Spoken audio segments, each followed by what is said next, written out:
Oui Seigneur, ce matin encore, nous sommes assemblés pour apprendre plus sur la manière dont nous devons agir dans ce monde, Seigneur, parce que nous voulons être fidèles à tes enseignements.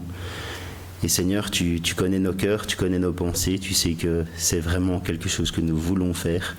Alors Seigneur, avec l'aide de ton Esprit Saint, donne-nous d'être concentrés sur ce que nous entendons le dimanche matin, afin que nous puissions le mettre en pratique dans nos vies. Et Seigneur, ce matin, j'aimerais te prier particulièrement aussi pour tous ces enfants, Seigneur, qui sont victimes de ces guerres d'adultes. Seigneur, ces enfants qui doivent certainement ne pas comprendre ce qui se passe autour d'eux, qui doivent être perturbés, fragilisés, Seigneur, qui perdent des parents, qui perdent des sœurs, qui perdent des frères. Seigneur, vraiment, nous avons un cœur attristé pour eux et nous voudrions que tu poses ta main sur eux, que tu leur donnes un petit peu de courage, un petit peu de paix et de joie, Seigneur, que ça soit en Israël, en Irak, en Iran, partout dans le monde, Seigneur, où ces enfants sont persécutés ou victimes de guerre. Amen. Amen. Mais encore une fois, je demande aux musiciens de m'excuser. Là, j'ai oublié d'envoyer les cantiques pour que vous puissiez les préparer. Mais bon, voilà. Voilà. Papy vieillit, c'est Alzheimer qui commence, je pense. Mais je n'ai pas oublié que j'avais promis de continuer ce matin, donc ce à quoi nous étions arrivés dimanche passé. Et tout d'abord, donc, pour rappeler ce que nous avions dit et enchaîner sur un sujet qui fâche, puisque nous allons parler du divorce, du remariage. Alors, s'il y a un sujet qui fâche, c'est bien celui-là, mais bon, puisque le Seigneur nous le met sous les yeux, on va quand même essayer de l'aborder. Mais tout d'abord, un petit rappel, c'est que pour faire un bon usage de la loi de Moïse, les chrétiens qui lisent l'Ancien Testament aujourd'hui devraient suivre fidèlement, autant que possible, l'exemple que Jésus nous en donne.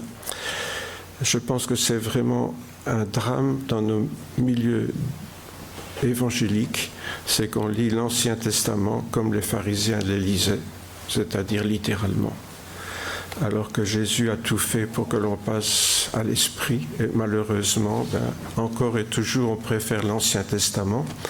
Et je vous ai dit pourquoi.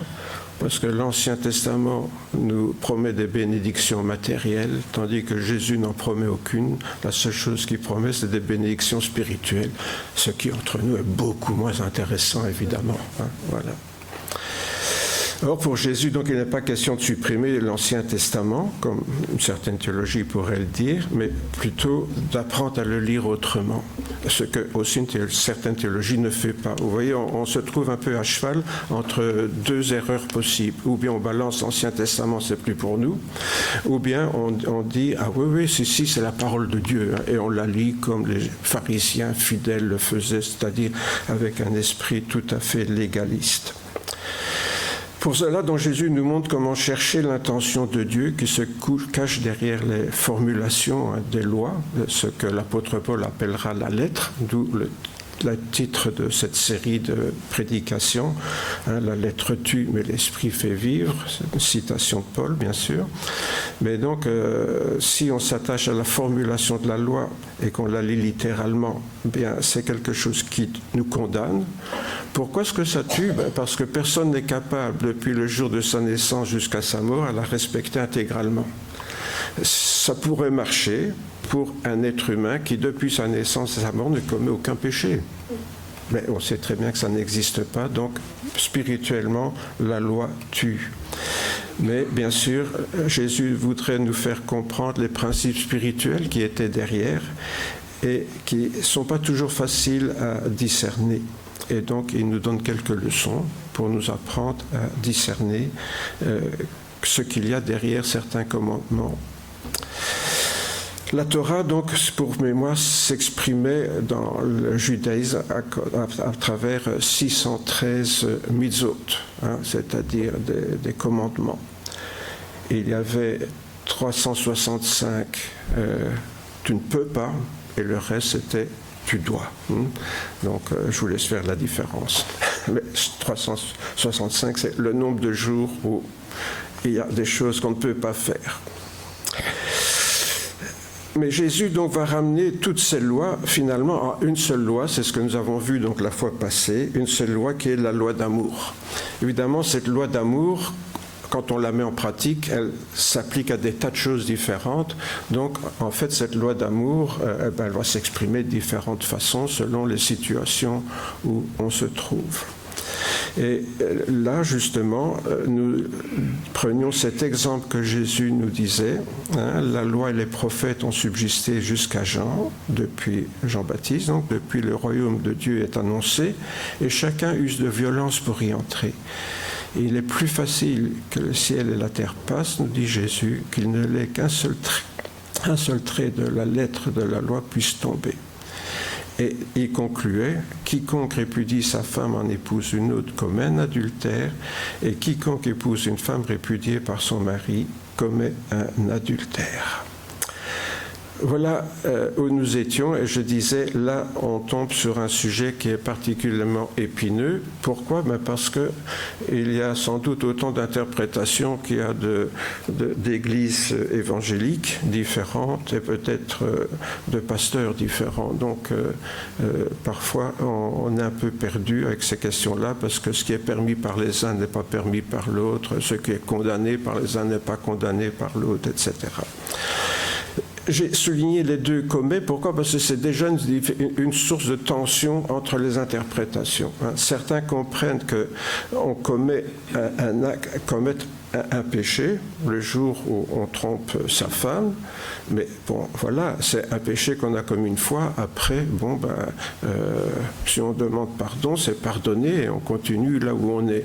Tandis que d'autres interprètent commettre ici, c'est rentrer dans un état de péché qui va perdurer. Donc vous voyez déjà là, il y en a qui disent oui, bon, c'est quelque chose. J'épouse une femme répudiée. Bon, ben voilà, Seigneur, j'ai commis un péché, je te demande pardon, mais je reste avec elle. Vous voyez ? Mais d'autres disent, ah non, c'est un péché, tu n'es pardonné que si tu sors du péché. Vous voyez, donc, déjà là, vous voyez, il y a déjà des tensions entre les uns et les autres. Comme on l'a vu, donc Jésus va vouloir déplacer le centre de gravité de la loi, qui est la lettre, sur l'esprit de la loi. Donc ce que Jésus va faire, c'est un déplacement. Mais dans ce cas précis, nous avons déjà vu que la volonté de Jésus, c'est rétablir ce qui était au commencement. Au commencement, ce n'était pas ainsi, tout simplement parce qu'il n'y avait pas de répudiation, il n'y avait pas de divorce. Mais c'est Moïse qui a voulu établir ça à cause de la méchanceté du cœur des Juifs.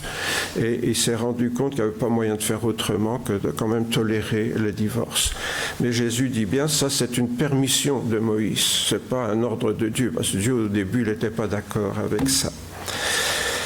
Alors on arrive ici devant un cas particulièrement difficile, comme j'allais vous dire, parce que Jésus va venir avec une loi de l'Ancien Testament, et puis il va être encore plus sévère. Oui, alors nous, on se disait, bon voilà, on passe de la loi qui est sévère à l'esprit d'amour. Wow, formidable, l'esprit d'amour, tout baigne, tout va bien, tout le monde s'aime, tout le monde il est gentil, tout le monde il est beau, merveilleux. Bon, mais là, Jésus, il nous joue un mauvais tour parce qu'il vient encore plus dur que ce que la loi disait dans l'Ancien Testament.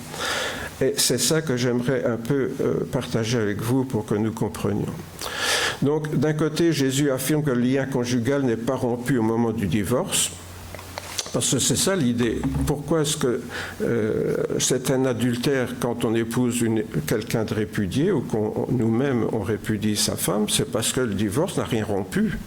Sinon, il n'y aurait pas d'adultère. L'adultère, c'est quand on est lié à quelqu'un et qu'on va avec quelqu'un d'autre. D'accord ? C'est ça l'adultère. Ne me dites pas, comme j'entends beaucoup de chrétiens, ah, les deux jeunes, là, ils vivent en adultère. Non, ils ne vivent pas en adultère, ils vivent en concubinage. Ce n'est pas la même chose. Vous voyez, mais encore, vous voyez, c'est un domaine où on embrouille tout. Et les pasteurs sont les premiers, pardon pour mes collègues, à tout embrouiller. Donc, ce n'est pas toujours simple. Donc, commettre un adultère, c'est très clair. Je suis marié, je vais avec une autre femme, je la trompe ma femme avec quelqu'un d'autre. Si je vais avec quelqu'un d'autre et que je suis divorcé et que Jésus dit « Ah non, c'est un adultère », c'est quoi ? C'est que je suis toujours attaché à la première, d'accord ? Ou alors je ne parle plus français, ni le grec. Enfin, le grec, je ne parle pas très bien. Après, ce qu'on avait dit à propos de la façon dont Jésus relit la Torah, dans un esprit d'amour, on ne voit pas directement où est l'amour dans cette rigidité accrue. Où il y a de l'amour là-dedans. Et pour le comprendre, peut-être, il faut comprendre à qui Jésus parle. Parce que ça aussi, c'est quelque chose qu'on ne distingue pas toujours très bien. Jésus, il parle à des Juifs, pas aux autres. On est clair là-dessus. Dans les évangiles, Jésus parle à des Juifs, c'est-à-dire à des croyants, enfin, qui sont censés être croyants. Tandis que l'apôtre Paul va parler à des gens qui n'étaient pas croyants, qui se sont convertis plus ou moins récemment et qui parfois se trouvent dans des situations un peu compliquées à cause de ce qu'ils ont vécu avant d'être croyants. Vous voyez ?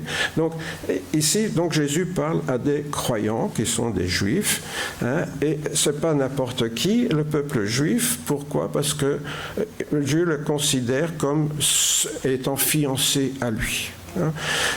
D'ailleurs, dans l'Ancien Testament, vous pouvez remarquer que les prophètes n'arrêtent pas d'enguirlander le peuple juif. Pourquoi ? De l'accuser de quoi ? D'adultère.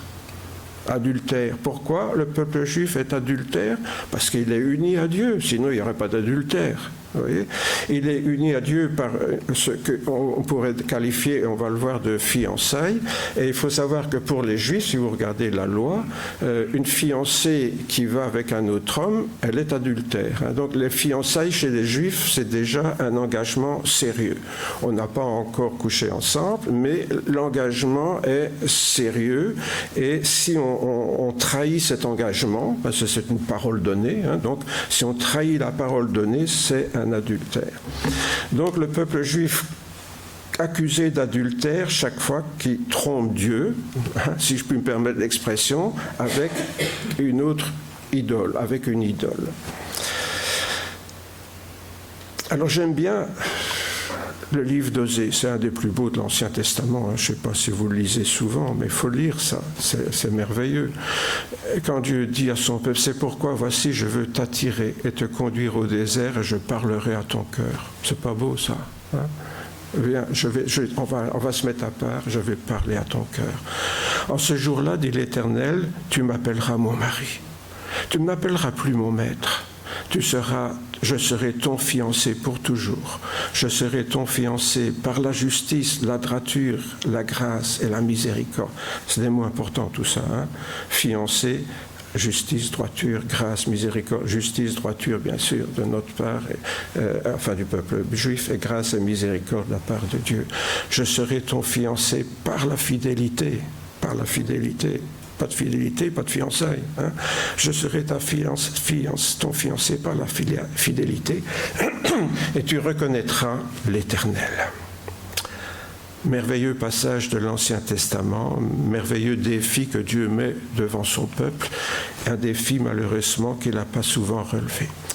Comme on le sait, ces fiançailles légales, puisqu'elles reposaient à l'époque sur la Torah, c'est la fidélité à la Torah qui faisait qu'on était fiancé à Dieu.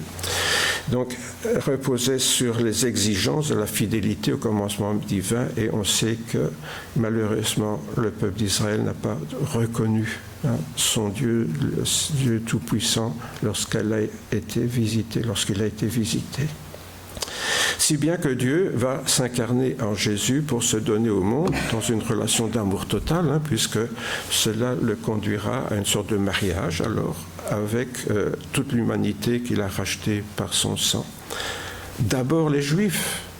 On est au clair là-dessus. Jésus est venu pour les Juifs d'abord. Après, les apôtres étaient chargés d'étendre ce privilège au monde entier. Mais Jésus est d'abord venu pour les Juifs. C'est pour ça que prions pour la conversion d'Israël. Jésus est venu pour eux, pour qu'ils se convertissent. Mais ils ne se sont pas convertis, du moins pas tous, dira Paul. Alors je reviens au texte que j'ai lu tout à l'heure. Pourquoi ? Pourquoi ? Parce qu'on revient justement à la loi d'amour. Comment parler de l'adultère, du divorce, sans parler de la loi d'amour qui le soutient tout ça ? Et c'est justement quand on ne respecte pas cette loi d'amour que ça foire tout ça. Marie, aimez vos femmes comme Christ a aimé l'Église et s'est livré lui-même pour elle. Ah, mesdames, comme vous seriez heureuses si votre mari vous aimait de cette façon-là, prêt à se sacrifier en toutes circonstances pour celle qu'il aime. C'est ainsi que les maris doivent aimer leur femme comme leur propre corps, car jamais personne n'a haï sa propre corps, mais il la nourrit, il en prend soin, comme le Christ le fait pour l'Église, parce que nous sommes membres de son corps. C'est pourquoi l'homme quittera son père et sa mère, donc l'apôtre Paul cite l'Ancien Testament dans la Genèse, c'est pourquoi l'homme quittera son père et sa mère, s'attachera à sa femme, et les deux deviendront une seule chair. Ce mystère est grand, je dis cela par rapport à Christ et à l'Église. L'union donc de l'homme et de la femme chrétiens, ici Paul s'adresse à des chrétiens là, donc des croyants. Paul s'adresse à des croyants et cette fois l'union entre les croyants chrétiens alors, ça dépasse les fiançailles, c'est vraiment des relations entre époux avec une union consommée. Comment consommer ce que n'avait pas l'Ancien Testament, la Pentecôte, l'Esprit Saint. C'est là où le Saint-Esprit vient habiter en nous et que l'union spirituelle entre nous et Dieu en Jésus-Christ et par le Saint-Esprit est consommée. L'Ancien Testament, il croyait en Dieu, mais l'union n'était pas totale. Dieu, c'était une relation de devoir, d'engagement, de promesse, de fiançailles. Mais ici, c'est une relation intime vécue avec Dieu, dont le couple, l'union du couple est appelée à donner l'exemple. Alors, pourquoi est-ce que Jésus est si sévère ? Dès le moment où ma fidélité avec Françoise devient l'image de la fidélité de l'Église avec Jésus, quelle responsabilité ? Quelle responsabilité ? Si je ne respecte pas mon union avec Françoise, je trahis mon union avec le Seigneur. Je raconte à tout le monde, vous savez, tout ça c'est de la blague. Hein. Faut pas y croire, hein. C'est de la religion. Voilà. Malheureusement, pour beaucoup de personnes, même chrétiennes, ça devient de la religion. Les fiançailles donc de Dieu avec Israël dans l'Ancien Testament vont se prolonger dans le Nouveau Testament par l'union de Jésus avec son Église, une union dont le couple chrétien va devenir le symbole. Et c'est de là que vient cette exigence accrue du Seigneur. Pourquoi est-ce que Jésus est tellement sévère avec ça ? Parce que c'est plus seulement une union selon la chair, on symbolise l'union entre Jésus et nous. À propos de l'apôtre Paul, donc, nous rappelle 4 principes qui sont intéressants concernant ce mariage spirituel avec le Christ. On pense même que ceci, c'était un chant que cantonnaient les premiers chrétiens. Bon, il n'y a rien qui le prouve, mais la forme, la façon dont c'est formulé, beaucoup de théologiens pensent qu'au départ, c'était un chant que les premiers chrétiens chantaient. Cette parole est certaine, si nous sommes morts avec lui, nous vivrons aussi avec lui.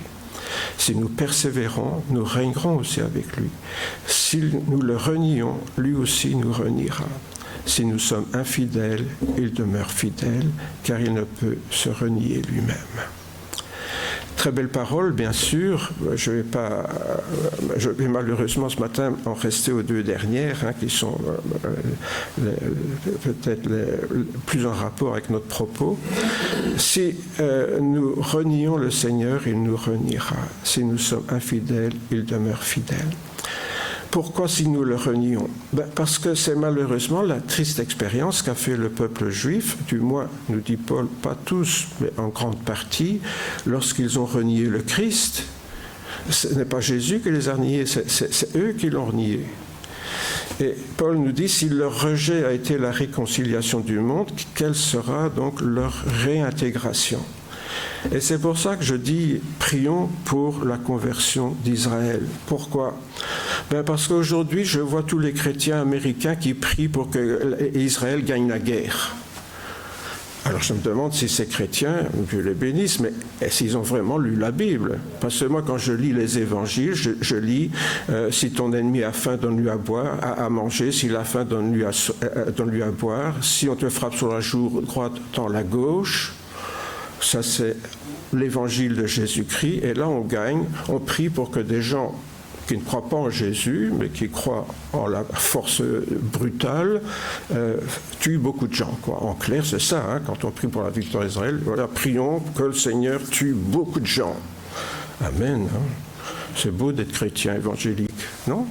Bon, moi, je trouve c'est beau, hein, les chrétiens évangéliques, parce qu'eux, ils sont dans la vérité. Hein. Ceux qui disent que c'est mal de tuer les autres, il faut s'en méfier. Hein. Et je ne sais pas s'ils sont fidèles à la Bible. Enfin, on arrive à ces aberrations. La seule chose qu'on peut faire pour Israël, c'est prier pour sa conversion. Qu'est-ce que vous voulez faire d'autre ? Ou alors, on considère que leur victoire militaire est plus importante que leur salut. Parce que pour le moment, ils sont perdus. Hein. Ils sont retranchés. Ils se sont retranchés. Ils sont comme les païens. Ils sont perdus. Hein. Parce que croire en Dieu, c'est comme les musulmans. Ils croient en Dieu aussi. C'est pas ça qui les sauvera. Hein. Et pour Israël, c'est pas de croire en Dieu qui va les sauver. Ce qui sauve, c'est Jésus-Christ. La foi en Jésus-Christ. Or, moi je m'étonne de voir des chrétiens qui préfèrent prier pour qu'ils gagnent la guerre que de prier pour leur salut. Prions pour la conversion d'Israël. Cependant, dans les temps présents, dit Paul, il y a un reste selon l'élection de la grâce. C'est sûr que Jésus est venu pour eux, ils n'ont pas voulu de lui, Jésus a envoyé ses disciples vers le monde, mais il y a quand même, heureusement, quelques juifs qui se sont convertis, et peut-être ça augmente un petit peu aujourd'hui avec les juifs messianiques qui acceptent Jésus comme étant leur Messie. Alors ils n'attendent plus un Messie hypothétique, ils l'ont déjà reçu et ils croient en lui. Et en cela, c'est des Juifs, évidemment, qui n'ont pas été retranchés de l'olivier sur lequel nous avons été greffés. Le rejet, donc, du point 3 peut aussi devenir, malheureusement, le drame des personnes éclairées par le Saint-Esprit concernant la rédemption en Jésus-Christ, mais qui renient ce qu'ils ont goûté de cette vérité.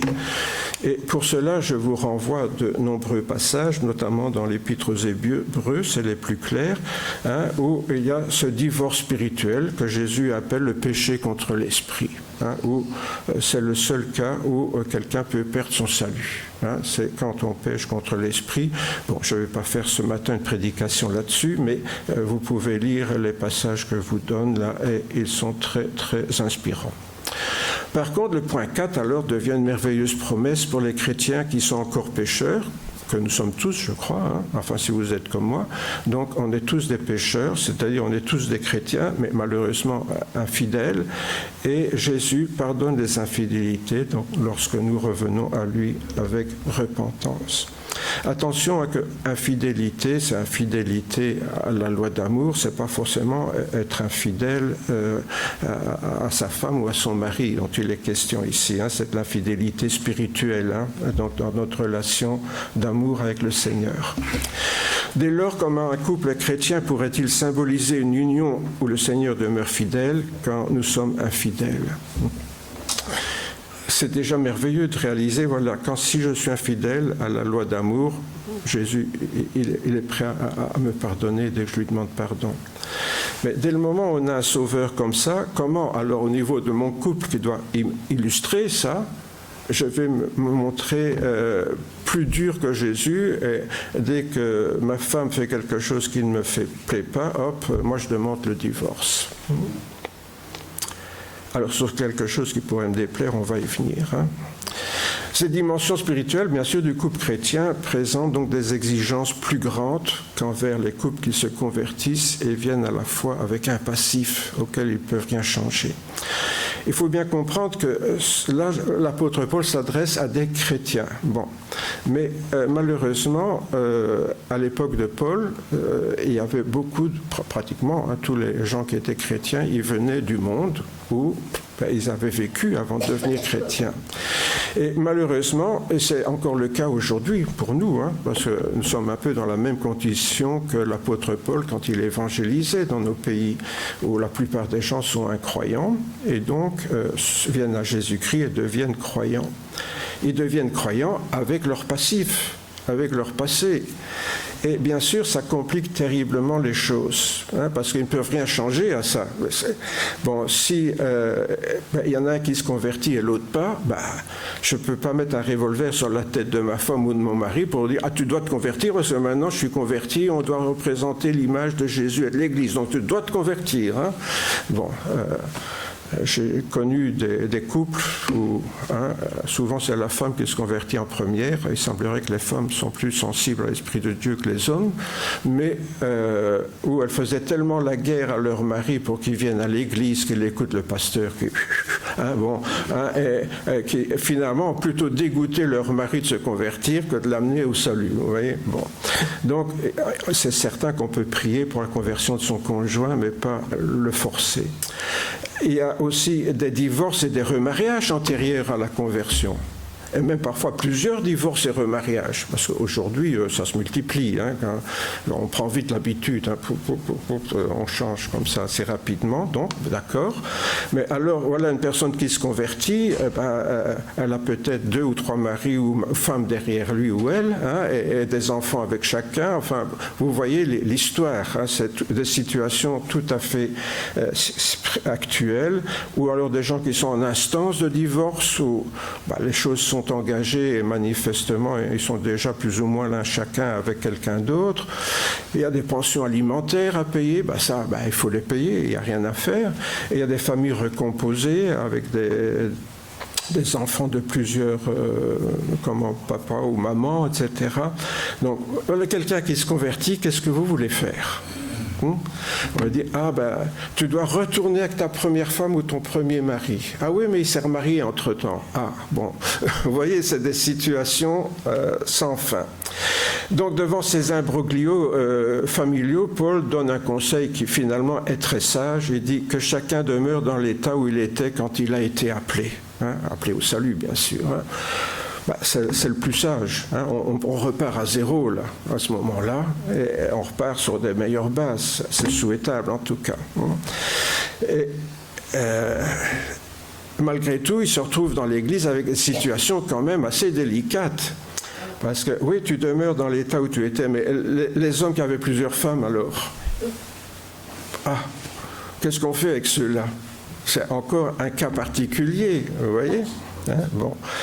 Aujourd'hui, vous allez me dire, il y a encore des hommes qui en ont plusieurs, mais pas officiellement. En général, la loi l'interdit. Hein, donc, il faut quand même se décider aux yeux de la loi. Mais Paul dira, il faut donc que l'évêque, donc l'évêque c'est le surveillant, hein, le gardien. Donc l'évêque c'est l'équivalent du mot berger ou pasteur, si vous voulez. Il faut donc que l'évêque, donc le berger, soit irréprochable, mari d'une seule femme. Pourquoi est-ce qu'il dit ça, Paul ? Parce qu'apparemment, il y a beaucoup de gens qui disent ça, mais sans se poser de questions. Pourquoi il dit mari d'une seule femme ? Ça veut dire quoi, s'il doit être mari d'une seule femme, les autres ? Il y en avait qui en avaient plusieurs, d'accord ? Oui, mais ça, c'est sûr, sinon il ne dirait pas ça. Donc, mari d'une seule femme, sobre, modéré, réglé dans sa conduite, hospitalier, propre à l'enseignement. Les diacres doivent être aussi mari d'une seule femme et diriger bien leurs enfants et leur propre maison. Voilà donc les responsables d'église qui ne peuvent avoir qu'une femme. Oh, les malheureux, ou oh, les bienheureux, c'est selon. Hein? Bon, mais voilà, qu'est-ce que je fais moi ici?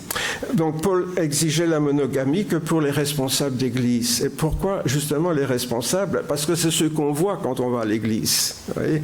Alors il faut qu'au moins ceux-là donnent l'image de l'union de Christ et l'église. Vous voyez? Les autres, ma foi, si c'est trop tard, c'est trop tard. Hein? Mais il faut au moins que les responsables n'aient qu'une femme. Alors, je fais une petite remarque. Pourquoi? Parce qu'ayant été en Afrique, j'ai appris de la part de mes frères africains des choses assez dramatiques. Parce qu'au siècle dernier, quand un Africain se convertissait, le missionnaire lui disait « Ah oui, mais tu es chrétien, tu ne peux avoir qu'une femme. Hein? » Alors, qu'est-ce qu'il faisait, l'Africain? Il gardait la plus jeune, bien sûr, pas fou. Hein? Donc, il bazardait les autres. Qui faisaient quoi, les autres? Sans ressources, sans revenus. Elles étaient souvent condamnées à la prostitution. Alors merci l'Évangile dans ces conditions-là, vous voyez. Apparemment, donc, on n'avait pas bien lu l'enseignement de Paul, ou encore une fois, vous voyez, on lit mais sans tirer les implications de ce qu'on lit. Et ça, j'ai remarqué beaucoup de chrétiens, et même des pasteurs, malheureusement, lisent des versets mais sans voir les implications de ce que Paul dit dans le cas présent. Hein. Donc dans l'église chrétienne primitive, enfin ou la première église si vous préférez, il y avait des chrétiens qui étaient polygames. Ah, oui. Hein. Et ça, pourquoi ? Parce que Paul dit, vous restez dans la situation où vous êtes. Voilà. Hein, c'est certain que si on s'est engagé avec plusieurs femmes, on continue à les entretenir, à prendre soin d'elles. Voilà. L'image d'une union privilégiée avec le Christ devient un petit peu, disons, brinque-ballante, mais l'essentiel est préservé. Donc, ce qui est important quand on lit le Nouveau Testament, c'est de réaliser à qui les auteurs, Paul ou Jésus, s'adressent. Si Jésus s'adresse seulement à des croyants, ce que dit Jésus, ça ne s'adresse qu'à des croyants. Vous voyez, ça ne s'adresse pas à des gens qui viennent de se convertir du paganisme et qui ont peut-être des situations déjà très compliquées. Tandis que l'apôtre Paul, lui, il a tout, lui.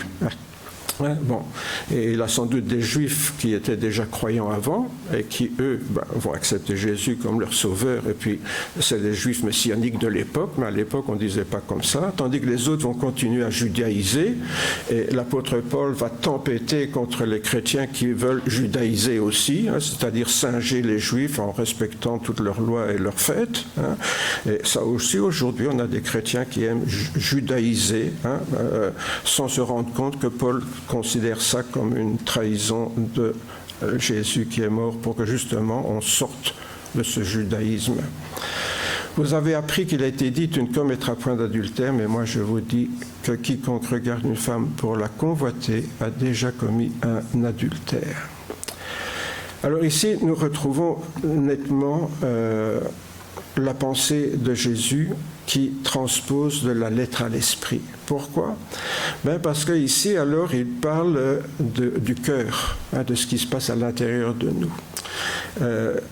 Ce qu'il met en évidence ici, c'est que la lettre ne condamne que ce qu'on fait, tandis que lui, il va déjà condamner ce qui se passe dans notre cœur et qui va conduire à autre chose.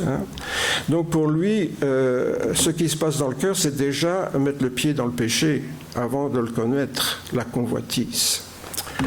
Alors ici, je dois faire une petite remarque quand même, c'est que la convoitise, ce n'est pas être tenté. Être tenté, c'est quand on peut trouver une femme beaucoup de charme, être attiré par cette femme. Ça je ne choisis pas, ça ne se commande pas, cette attirance-là. C'est une tentation. Et la Bible nous dit que Jésus a été tenté en toutes choses, comme nous. Est-ce que Jésus était tenté de coucher avec les femmes ? Apparemment oui, il était attiré par certaines femmes. Mais qu'est-ce qu'il a fait ? Jésus, il n'a pas péché. Et il n'est pas entré là-dedans. Tandis que la convoitise, c'est autre chose. La convoitise, c'est quand je commence déjà à réfléchir comment je vais faire et qu'on commence déjà à parler avec la dame sur Internet. Là, et comme ça, vous voyez que tous les adultères, maintenant, ils commencent comme ça presque. C'est sur Internet. Là, on fait des confidences.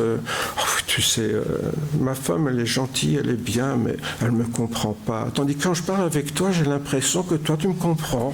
Ouais, formidable, hein? Ouais. Vous voyez ce que c'est la convoitise? On a déjà un pied dedans, là.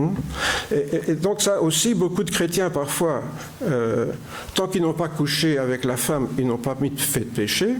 Vous voyez? Et il y en a, dès qu'ils sont attirés par une femme, ils croient qu'ils ont péché, ils s'humilient devant Dieu. Seigneur, pardonne-moi, j'ai encore péché, j'ai été attiré par cette femme. Bah oui, si elle est jolie et charmante, c'est normal, si on est un homme normalement constitué, non? Bon, mais voilà, mais seulement, donc il y a des chrétiens qui demandent pardon pour ce qu'ils n'ont pas fait de péché, et d'autres qui ne demandent pas pardon quand ils en ont fait un. Vous voyez comment c'est compliqué, toutes ces histoires-là, et comme quoi il faut bien comprendre la pensée du Seigneur Jésus. Et bien sûr, quand Jésus dit ça, que quand ce qu'on a dans le cœur, c'est aussi grave que de le faire, on pourrait dire, oui, mais ça, il exagère un peu, Jésus, c'est une façon de parler. Il ne faut pas prendre ça à la lettre.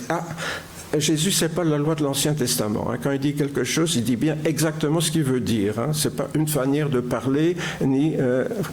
voilà. Pour comprendre donc la pensée de Jésus, nous devons donc trouver le lien qu'il fait donc entre la convoitise, le divorce et puis le remariage. Alors, ce n'est pas toujours le cas, mais la plupart des gens qui divorcent, c'est parce qu'ils ont déjà rencontré quelqu'un d'autre aujourd'hui. Je ne sais pas, moi, pastoralement, c'est ce que je vois autour de moi. Quand quelqu'un divorce, il est déjà avec une autre, ou pas officiellement peut-être, mais enfin déjà bien avec, quoi, on se comprend. Autrement dit, s'il se marie, c'est parce qu'il a déjà convoité, plus que convoité l'autre. Et donc le divorce, souvent, n'arrive pas comme ça par hasard, parce que ma femme a oublié de mettre du sel dans la soupe, quoi. Bon, c'est qu'il y a déjà eu quelque chose qui est de l'ordre de la tromperie de l'un ou de l'autre ou des deux. C'est pour cela donc que convoiter, c'est déjà commettre un adultère, puisque c'est permettre un remariage assimilé à un adultère. C'est ça que Jésus voit. Convoiter, c'est déjà un adultère pour Jésus. C'est ce qu'il vient de dire, là, vous l'avez lu avec moi. Convoiter dans son cœur, c'est déjà un adultère. Ça veut dire quoi? Ça veut dire qu'on est déjà en train de trahir l'union qu'on a contractée devant Dieu et les hommes, comme on dit. Alors on peut se demander en quoi un remariage est un péché. J'essaye de me poser toutes les questions qu'on peut se poser devant ce genre de situation. Pourquoi? Tout simplement parce qu'en se mariant, je me suis donné à ma chère épouse Françoise. Maintenant, supposez que je la trompe et que je vais avec une autre femme. Je reprends mon engagement et je le donne à un autre. Mais qu'est-ce qu'ils disent les enfants dans la cour de l'école? Donner, reprendre, c'est voler. Vous voyez où est le problème? Un enfant le comprend, donc normalement, un adulte devrait le comprendre, mais les adultes, même chrétiens, ne le comprennent pas, ça. Se donner, et en plus, même les non-chrétiens, quand il y a les engagements, là, où chacun lit ses engagements, je me donne à toi. Même les non-chrétiens disent ça, je me donne à toi. Ah oui, je me donne à toi, enfin, je me donne, manière de parler, je veux dire, je me prête à toi, voilà, t'as bien compris, je me prête à toi, voilà. Ça veut dire que quand j'aurai besoin, je reprendrai ce que j'ai prêté, quoi. Mais la plupart des mariages, c'est ça, c'est pas se donner, c'est se prêter. Pourquoi? Parce que si ça ne va pas, on reprendra, quoi. Voilà.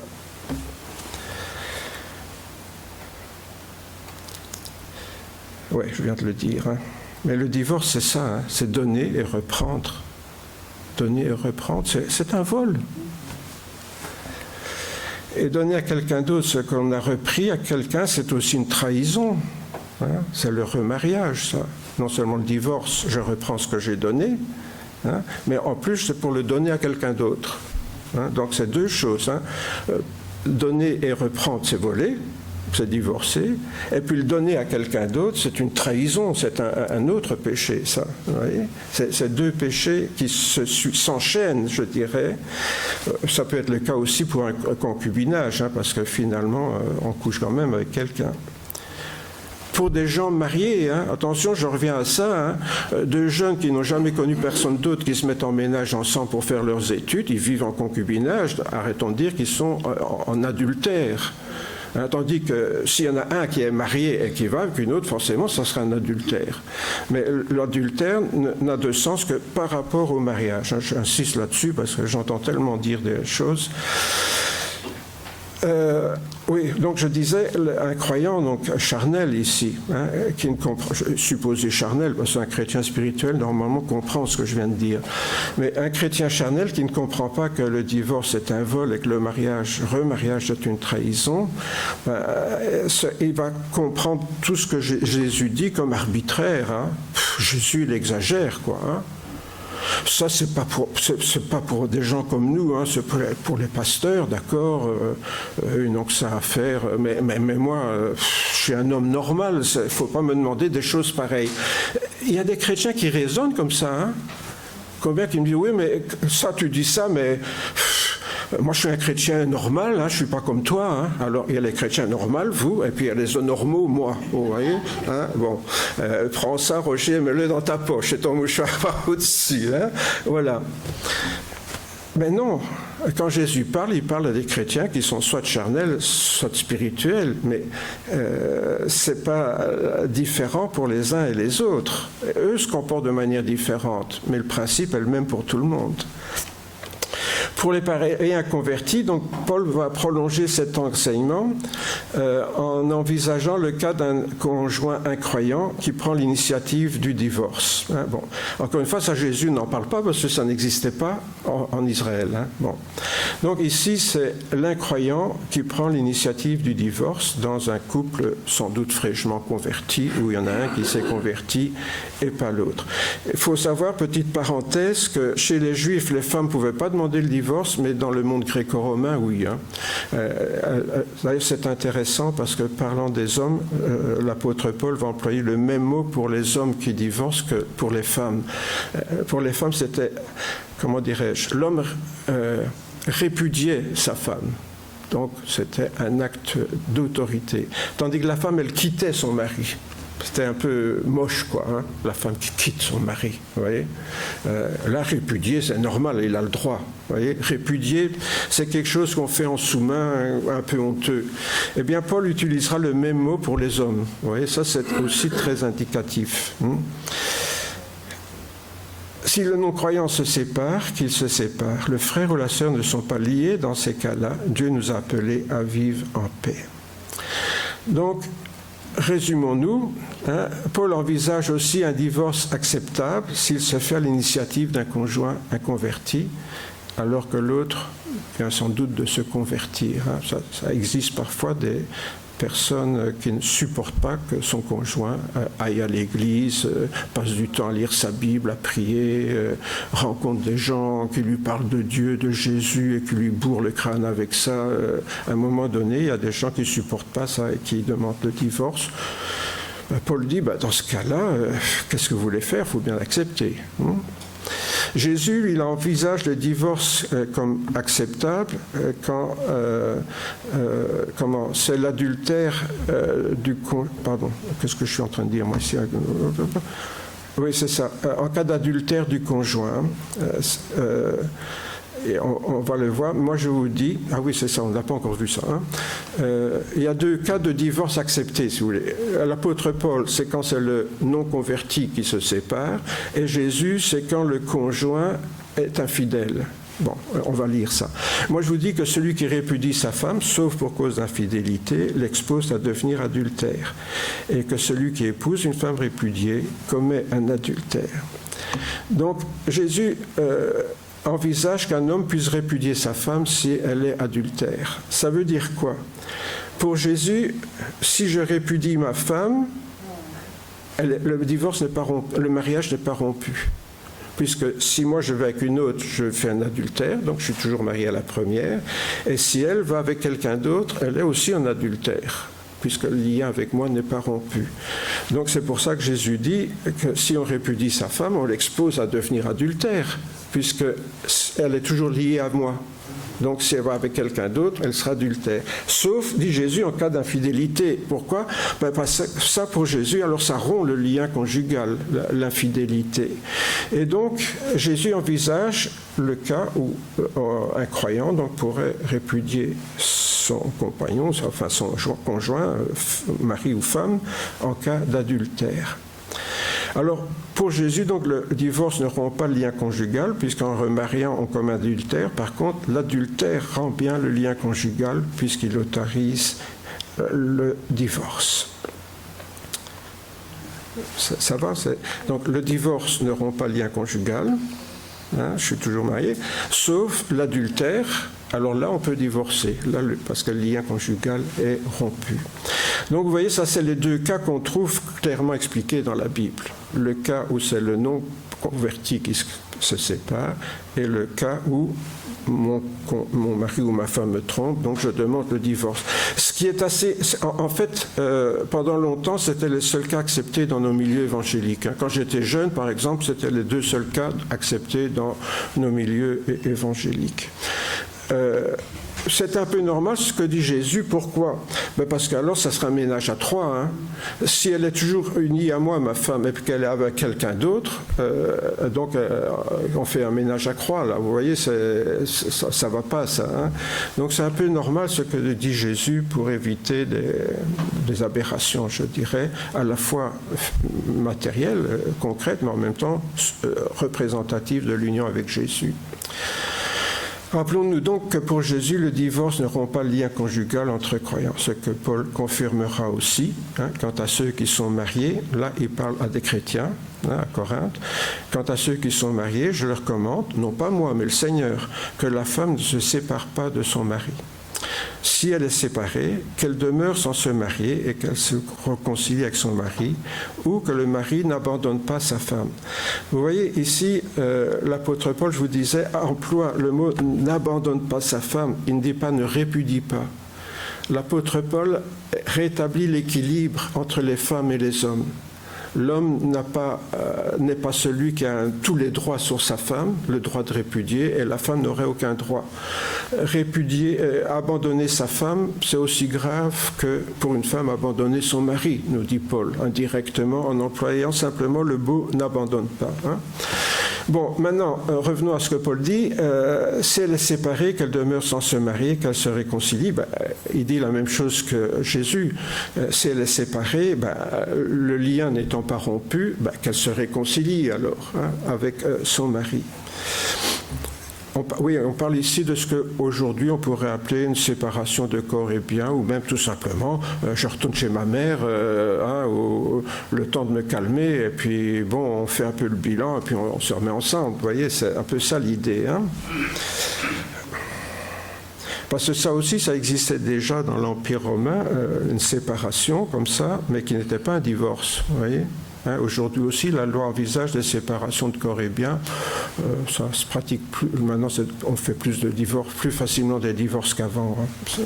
Mais disons, ça existait pendant longtemps, cette situation où on est séparés, mais toujours unis par le mariage, quoi. Donc, si un couple chrétien s'est séparé, donc suite à une dispute par exemple, mais qu'ils n'ont pas été voir ailleurs, comme on dit en patois, rien n'empêche qu'ils se réconcilient et reprennent la vie commune. Alors souvent de nos jours, donc, les chrétiens évangéliques admettent aussi le divorce en cas de violence conjugale ou de maltraitance des enfants. Aujourd'hui, dans nos églises évangéliques, en général, on est un peu plus large. On accepte qu'on ne peut pas obliger une femme qui est battue par son mari ou maltraitée de subir ça. Hein. Bon. Bien que j'ai connu encore une fois des églises où les anciens disent « Ah oui, madame, mais il faut pardonner, hein, le Seigneur vous demande de pardonner, hein, il faut faire preuve de patience. En attendant, elle encaisse des coups, mais on priera pour vous. Vous voyez, ça va régler son problème, ça, on va prier pour vous, mais encaisser les coups. Bon, pareil pour la maltraitance des enfants. Donc, en général, aujourd'hui, beaucoup de communautés chrétiennes, mais je parle comme ça parce que, encore une fois, ce que je vous dis ce matin, tout le monde ne serait pas d'accord avec moi. Hein, donc, voilà. Donc, on considère que c'est des cas de force majeure qui conduisent à demander le divorce dans le but d'éviter encore le pire. Hein. Certains autorisent même aussi le divorce en cas de violence morale. Hein. Bon, il y a de plus en plus de pervers narcissiques qui démolissent leur épouse psychologiquement, pire que s'ils les battaient. Hein. On peut détruire quelqu'un beaucoup plus moralement que sans lever la main sur elle, ou en cas aussi de gabegie financière, parce que ça peut arriver que l'un des deux ruine le ménage et il faut se séparer légalement. Pourquoi? Pour mettre fin à cette hémorragie. Oui? Parce que tant qu'on est marié, l'épouse est responsable des dettes de son mari ou le mari est responsable des dettes de sa femme, ils ne peuvent rien faire pour arrêter l'hémorragie. Vous voyez? Donc, certaines églises, oui, il faut faire un peu preuve de bon sens, etc. Mais encore une fois, vous voyez, c'est des évaluations, ça, de risques, de dangers qui sont assez aléatoires et qui ne font pas toujours de l'unanimité. Ça change d'une dénomination à l'autre, d'une église à l'autre, d'un pasteur à l'autre, d'un conseil d'anciens à l'autre. Enfin, c'est quelque chose qui... Je vous fais l'état des lieux, mais voilà, hein, c'est comme ça. Si bien que beaucoup de croyants ne savent plus très bien quoi penser, alors que beaucoup d'autres s'en fichent par contre. Hein. Il y en a, le pasteur il dit ce qu'il veut, moi je fais ce que j'ai envie. Hein. Bon. D'ailleurs maintenant, le pasteur il est là pour tout bénir.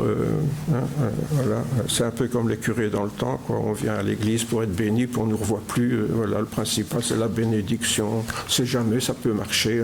On ne croit pas trop en Dieu, mais enfin ça peut marcher. Hein. Donc voilà. Finalement, la plupart des croyants qui veulent divorcer adoptent la doctrine de l'Église ou du pasteur qui leur est la plus favorable, évidemment. En pratique, c'est comme ça que ça se passe. Hein. On ne veut pas que je divorce dans cette église-ci, ben alors je vais dans une autre église où on acceptera que je divorce et que je me remarie. Hein. C'est comme ça que ça marche. En pratique, je vous dis comment ça marche. Alors nous vivons dans un monde, bien sûr, où l'union charnelle a souvent lieu dès la première rencontre. Alors beaucoup se marient avec l'idée que si ça ne va pas toujours, si ça ne va pas, on divorcera, quoi. Hein. Voilà.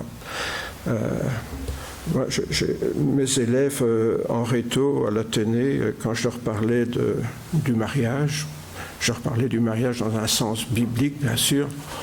Oui, mais monsieur, c'est pas comme ça, hein. Peut-être de votre temps, mais maintenant, on se marie pour 5 ans maximum. Hein. Ouais. Et ça, on me l'a dit plus d'une fois. Hein. Je vous assure que les jeunes, ils me l'ont dit plus d'une fois. Hein. 5 ans avec la même, mais le vieux, là, il se rend pas compte. C'est déjà bien. Voilà. Bon. D'accord. Le problème, vous savez, c'est que ce que le monde pense, beaucoup de chrétiens finissent par le penser aussi. C'est ça qui est gênant. Vous voyez ? Dans cette histoire. Si rien ne distingue les enfants de Dieu de ceux du monde, alors pourquoi ceux-ci voudraient-ils devenir chrétiens, évidemment? Pourquoi? Pour vivre un amour agapé que même les chrétiens ne vivent pas? Vous voyez, vous voyez l'impact que ça peut avoir sur une communauté locale. D'autre part, alors, vous voyez, quand il y a un extrême d'un côté, vous regardez de l'autre côté, c'est tout aussi débile, tu vois, pouf, pouf. Hein. Alors, bientôt, des églises, si l'autre est chrétien, c'est bon, on peut se marier. Alors, combien de malheurs de couples chrétiens qui se sont mariés tout simplement parce que l'autre était chrétien. Chrétien, il s'était fait baptiser, hein. Oui, et par immersion, hein. Ouais, c'est un bon chrétien, hein. Ouais. Et vous croyez qu'un tordu ne peut pas se faire baptiser? Si. C'est pour ça que quand moi je pratique un baptême, je dis, je te baptise sur ta profession de foi. Moi, je ne peux pas baptiser quelqu'un comme ça. Je le baptise sur sa profession de foi. S'il a déclaré qu'il acceptait Jésus comme son sauveur et son Seigneur, moi je le baptise sur ce qu'il m'a dit. Tout ce que je peux faire, hein. Je ne suis pas dans le cœur des gens. Je peux éventuellement voir qu'évidemment, il a une conduite un peu douteuse. Bon, ça, avec le conseil d'anciens, on va être un peu prudent avant d'actualiser le baptême. Mais si c'est seulement dans le cœur qu'il est tordu, il n'y a que Dieu qui le sait.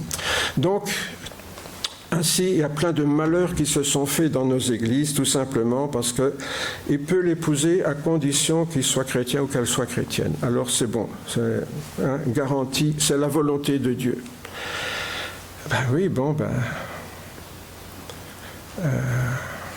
Si j'avais épousé toutes les filles qui m'aimaient bien quand j'étais jeune, je n'aurais pas rencontré Françoise et je ne serais pas devant vous aujourd'hui. Hein. Pourquoi? Parce que l'un et l'autre, on a voulu marcher dans les voies du Seigneur et ensemble.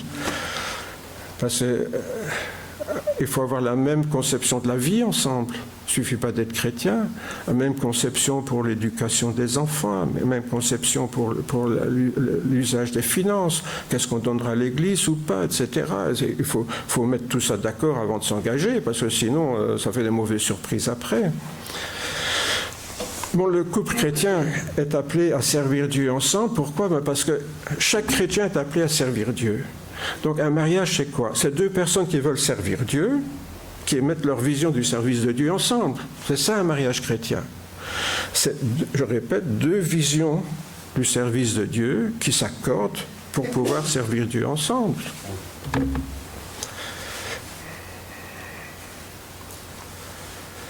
Cette absence donc de vision commune au service de Dieu explique bien des frustrations qui peuvent subsister au sein des couples chrétiens et puis qui parfois malheureusement conduisent à des divorces.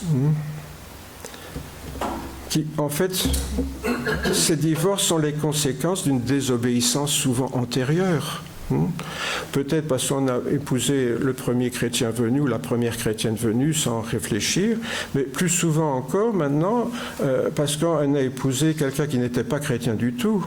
Ne vous mettez pas, dit l'apôtre Paul, avec les infidèles sous un joug étranger, car quel rapport y a-t-il entre la justice et l'iniquité, ou qu'y a-t-il de commun entre la lumière et les ténèbres? Alors c'est vrai que c'est pas facile dans nos églises de trouver chaussures à son pied, pour le dire platement. Bon, je sais parce que François et moi, on a 3 filles, on se rend bien compte que c'était très compliqué. Et donc, on peut comprendre par moments qu'il y ait des grosses difficultés à ce niveau-là, mais alors, je ne condamnerai jamais quelqu'un qui va épouser un chrétien ou une non-chrétienne, parce que c'est vrai que nos églises sont très indigentes en personnes, je dirais, valables. Qu'est-ce qui se passe? Nos églises sont des hôpitaux. Qu'est-ce qui vient dans nos églises? Des gens malades. C'est comme ça. Il faut bien l'admettre. Qu'est-ce qui vient dans les églises? Des gens qui ont des gros problèmes et qui cherchent une solution en Dieu. Bon, ils la trouvent partiellement, parce qu'il y a toujours ce passif qui reste. Bon. Alors, quelqu'un qui est plus ou moins équilibré, qui cherche quelqu'un d'équilibré dans les grives, c'est pas toujours facile à trouver, mes frères et sœurs. Soyons honnêtes, c'est comme ça. Donc, on peut comprendre qu'en désespoir de cause, certains de nos jeunes épousent des non-chrétiens. Encore faut-il tomber sur un non-chrétien, une non-chrétienne ouverte à ce que l'autre ait des convictions différentes des siennes. Bon, alors, quand c'est comme ça, ma foi, c'est encore vivable, mais parfois ça devient, le plus souvent, c'est le chrétien qui se relâche, qui ne va plus à l'église, qui ne lit plus sa Bible, qui ne prie plus, qui pour finir vit tout comme son compagnon ou sa compagne et oublie tout doucement ses engagements de chrétien. Vous voyez, donc ça c'est malheureusement fréquent aussi. Donc vous voyez tout ça, je vous parle ce matin de situations où il y a tellement de possibilités que c'est très difficile de faire la loi des Mèdes et des Perses, sinon se rattacher à quelques principes de base. Il y en a 2 en fait, que l'apôtre Paul et que Jésus nous ont donnés. En dehors de ça, les chrétiens naviguent entre beaucoup d'opinions diverses et d'acceptations diverses d'une église à l'autre. Tout comme le fait d'être baptisé ne prouve pas grand-chose, donc si bien qu'une union chrétienne peut reposer sur une tromperie. Il peut y avoir tromperie sur la marchandise quand on se marie avec soi-disant un chrétien ou une chrétienne. Or, l'expérience prouve qu'une union ne dure pas très longtemps quand elle repose sur la passion amoureuse. Déjà ça.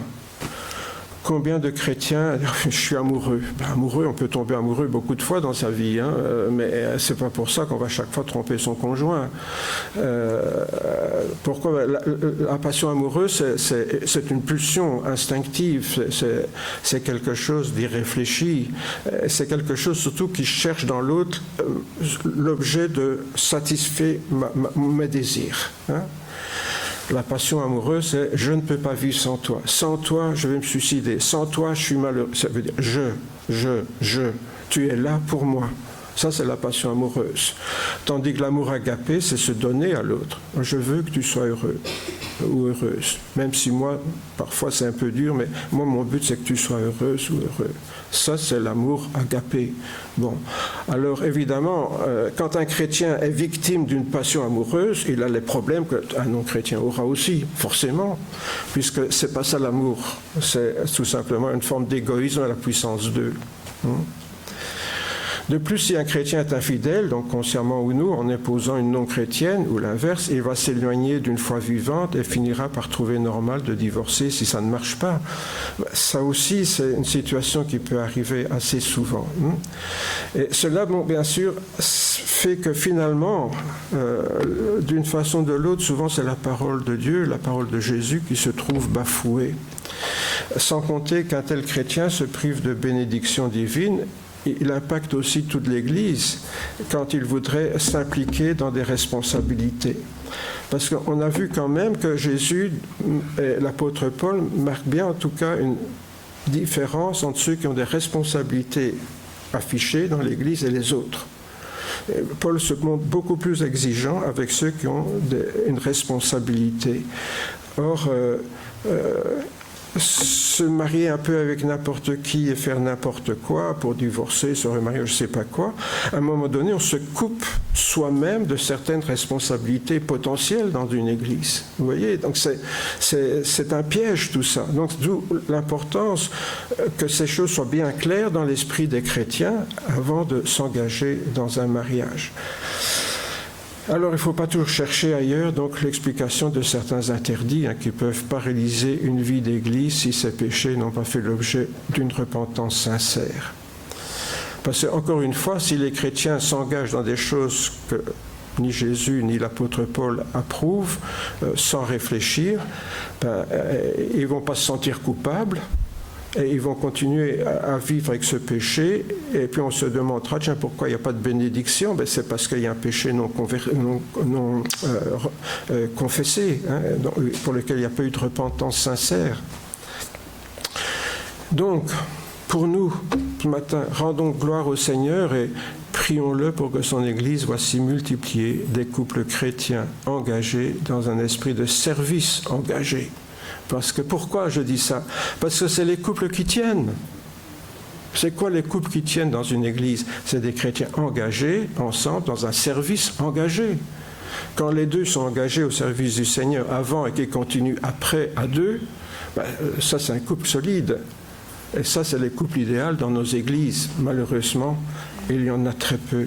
Donc c'est pour ça que je dis prions pour que vraiment ce soit cette vision que le Seigneur donne à ceux qui ne sont pas encore mariés, bien sûr, et que le Seigneur aide ceux qui sont déjà mariés à s'en rapprocher, je dirais, à s'en rapprocher au mieux des possibilités selon les enseignements de la parole du Seigneur. Nous prions. Seigneur notre Père, nous rendons compte, Seigneur, qu'il y a là un sujet de souffrance nombreuse au sein de ton peuple. Et Seigneur, nous savons que beaucoup parmi nous, Seigneur, sont en souffrance à cause de cela. Portent des fardeaux qui sont anciens, qui sont lourds, Seigneur, et qui parfois, Seigneur, les paralysent ou les handicapent dans leur vie avec toi. Seigneur, je te demande que dans la mesure du possible, tout ce qui peut être réglé soit réglé. Et que ce qui n'est pas possible de régler, Seigneur, on puisse l'assumer au mieux, Seigneur, de ce que toi tu nous demandes. Oui, Seigneur, donne-nous de ne pas traîner des culpabilités à l'infini, Seigneur, de pouvoir mettre notre vie en ordre en confessant notre péché au début, là où il a commencé, Seigneur, à dérailler par rapport à ta parole. Parce que c'est là que tout a commencé, Seigneur. Et donne-nous de voir dans nos vies où les choses ont commencé à mal aller et où nous avons fait quelque chose qui ne fallait pas. Garde-nous, Seigneur, de toujours accuser les autres, notre conjoint, notre conjointe, notre mari, notre femme, Seigneur, ou que sais-je encore, les églises. Donne-nous, Seigneur, de voir où moi j'ai commencé à dérailler et de te demander pardon pour ça, parce que c'est là que ça avait commencé. Oui, Seigneur, te demandons vraiment cette grâce de pouvoir faire une introspection sérieuse en nous-mêmes, mais sans non plus cultiver à l'infini une culpabilité pour laquelle tu es mort, Seigneur, et pour laquelle tu as voulu nous libérer complètement, Seigneur, en nous accordant ton pardon. Oui, Seigneur, tu es un Dieu grand, merveilleux, tu es un Dieu tellement extraordinaire. C'est vrai, Seigneur, quand nous sommes infidèles, toi tu demeures fidèle. Et à quoi nous raccrocherions-nous, Seigneur, sinon à cette très belle promesse que tu nous as laissée. Merci, Seigneur, parce qu'elle est vraie aujourd'hui encore, comme au temps où l'apôtre Paul l'a dite. Sois béni, Père, dans le précieux nom de Jésus. Amen.